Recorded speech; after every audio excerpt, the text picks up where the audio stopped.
소멸 예를 들면 거죠. 우리 사회에서 필요가 없는 건 소멸되게 돼 있습니다. 그런데 농촌이나 지역에 필요성이 없는 것은 아니죠. 여전히 필요합니다. 그래도 불구하고 그게 사람이 살지 않는 이유가 뭘까 하는 걸 우리가 따져봐야 된다 하는 얘기고요. 사람들이 떠나는 이유를 따져보면은 결국은 대도시와 지방의 격차, 농촌과 도시 격차 때문이다. 그런데 이 격차가 자연스럽게 생긴 것이 아니고 국가 정책에 생긴 것이다 하는 얘기고, 그 정책의 결과로 생긴 것을 그 정책으로 메워줘야 되는데 그 정책이 제대로 작동하지 못하고 있으니까 결국은 점점 농촌이 살기 어려워지고 격차가 더 커진다. 그러면 사람들은, 특히 젊은이들은 농촌 떠날 수밖에 없다는 거죠. 그런 의미에서 강요되고 있다고 얘기를 하는 겁니다.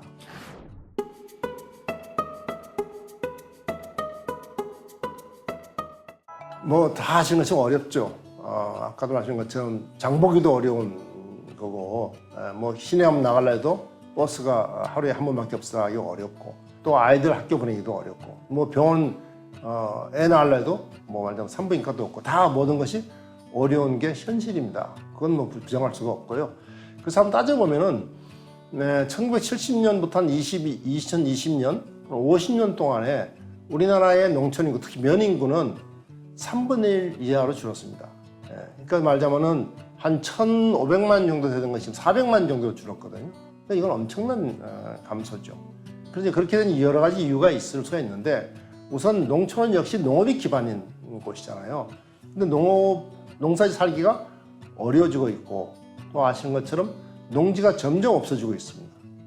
그러니까 농민들이 살 수 있는 기반이 농지인데 농지가 파괴되고 하는 것들이 큰 문제가 되고 있습니다.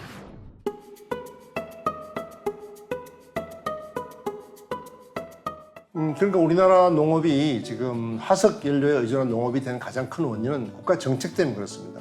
우리가 한마디로 생산주의 농정이라고 할 수가 있는데, 생산주의 농정이라고 하는 것은 농업 생산성을 높이는 것에 주안점을 두고 있는 농정입니다. 그런데 이 잘 보면은 농업 생산 농업이기 위해서 우리가 비료 쓰고 농약도 쓰고 기계도 쓰고 다 하지 않습니까?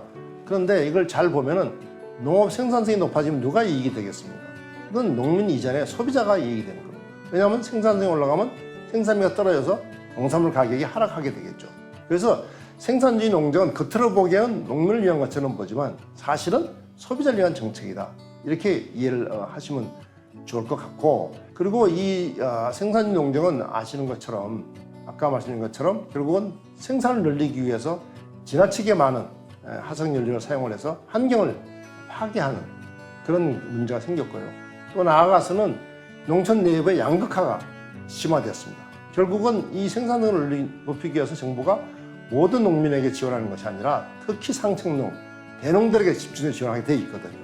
그러다 보니까 농촌 내부에서 못 사는 농민하고 그리고 대농들의 격차가 과거보다 훨씬 커졌습니다.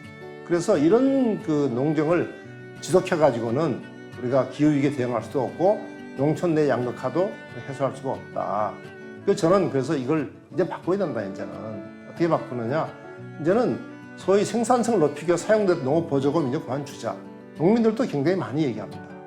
농업보조금 그거 가지고 안 된다. 오히려 농촌을 망친다. 심지어 이런 말까지 하거든요.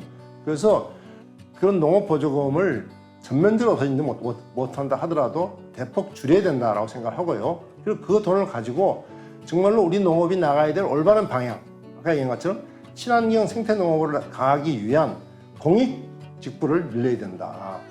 그러니까 돈을 더 쓰는 것이 아니라 기존의 농업 예산을 농업보조금으로부터 농민들이 공익적인 활동을 하는 것에 대해서 직접 지불을 해가지고 농민들 소득도 올리고 농촌도 변화시키는 게 좋다, 이렇게 생각합니다.